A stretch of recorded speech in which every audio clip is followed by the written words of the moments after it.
जानते हैं कि पहले के समय में अगर खेती किया जाता था तो नेचुरल तरीके से किया जाता था, हम्म और अभी हम्म आप देख लीजिए तो बिल्कुल अलग तरीका है। हर हम्म फसल के लिए अलग अलग आपको मतलब केमिकल से रिलेटेड खाद हो गया, हम्म अगर कीड़ा लगता है तो उसके लिए अलग है, और भी बहुत सारी चीजें हैं जो हमारे शरीर में जाता है और शरीर को नुकसान करता है। दूसरा आप देखेंगे तो खाना बनाने का तरीका बिल्कुल अलग हो गया। पहले के समय में आप देखते होंगे तो मतलब आसमान के नीचे मिट्टी के बर्तन से जलावन का प्रयोग करके खाना बनता था। गंदगी न होने के बावजूद भी बहुत सारा चीज बाहर निकलता था, मार के माध्यम से, भाप के माध्यम से। लेकिन अभी के समय में आप देखिएगा तो हर घर में सिलेंडर का प्रयोग होता है, और जहाँ सिलेंडर होता है वहाँ कुकर का भी प्रयोग होता है, और एक सीटी में चावल, दो सीटी में दालें बनती है। और अभी हर अनाज में गंदगी होता है फिर भी वो बाहर नहीं निकलता है, हमारे शरीर में जाता है। दूसरा, पहले के समय में जंक फूड, फास्ट फूड वगैरह नहीं थे, लेकिन अभी आप देख लीजिए हर व्यक्ति सुबह से शाम तक कभी ना कभी फास्ट फूड का प्रयोग करते हैं, जैसे कि burger, pizza, chow mein, cake, ETC. आगे की हम बात करें सर, तो पहले के जो खेल जो होते थे, खेल कूद होते थे, वो घर के बाहर होते थे, जिसके कारण लोगों के शरीर का भी एक्सरसाइज हो जाता था, बच्चों के शरीर का एक्सरसाइज हो जाता था। लेकिन अभी आप देखेंगे तो हर बच्चा मोबाइल में बिजी आता है, और कोई ना कोई गेम खेलते रहता है, और उसके वजह से ना तो उसका शरीर का विकास हो पाता है, ना ही किसी और चीज का विकास हो सकता है। और आगे की चीजें हम आपको बताते हैं अगले स्लाइड में।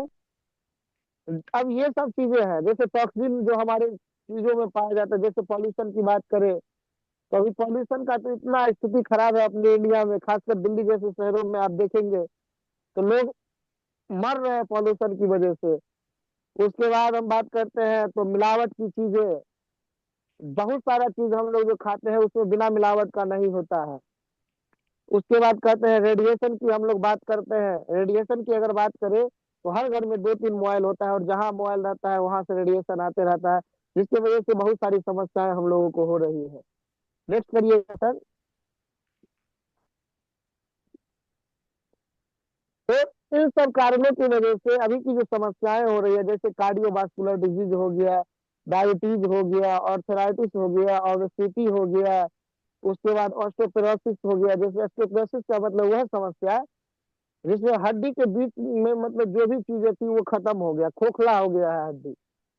उसके बाद कैंसर की समस्या हो गया, एलर्जी की समस्या हो गया, या फिर महिला से रिलेटेड समस्याएं। तो ये सब समस्याएं अभी हम लोगों के समाज में देखने को मिलता है। इसका मेन कारण क्या है? तो लाइफ स्टाइल का बिल्कुल चेंज होना। अब हम लोगों के पास दो रास्ते हैं। पहला रास्ता क्या है कि जो चीजें जैसे चल रहा है उसी तरीका से चलने दिया जाए, या तो दूसरा तरीका क्या हो सकता है कि पुनः उस पद्धति को हम लोग अपनाए जो हमारे पूर्वज लोग अपनाते थे। क्या करते थे वो लोग? तो आयुर्वेदा को फॉलो करते थे। लेकिन आयुर्वेदा को फॉलो करने के लिए सर हम लोगों के साथ एक बहुत बड़ा चैलेंज क्या होगा कि ना तो हम लोग आयुर्वेद में बहुत सारी जड़ी बूटियों को जानते हैं, और अगर जान भी रहे हैं तो वो शुद्ध रूप से कैसे पाया जा सकता है ये हमें नहीं पता है। तो फिर तो बात वही हुई कि इलाज मालूम है लेकिन कर नहीं सकते।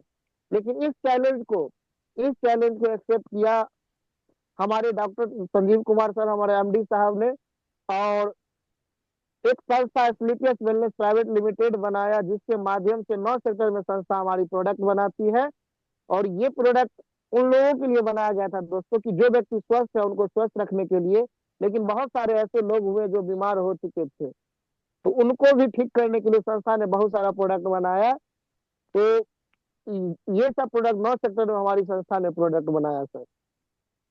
फिर आइए हम लोग जानते हैं प्रोडक्ट के बारे में, तो इस तरीका से बताना है, समझे?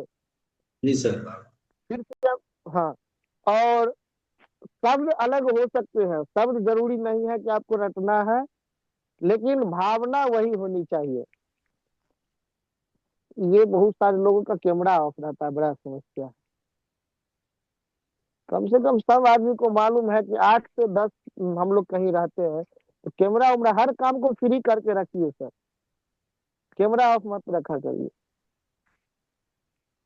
तो इस तरीका से हम लोगों को करना है।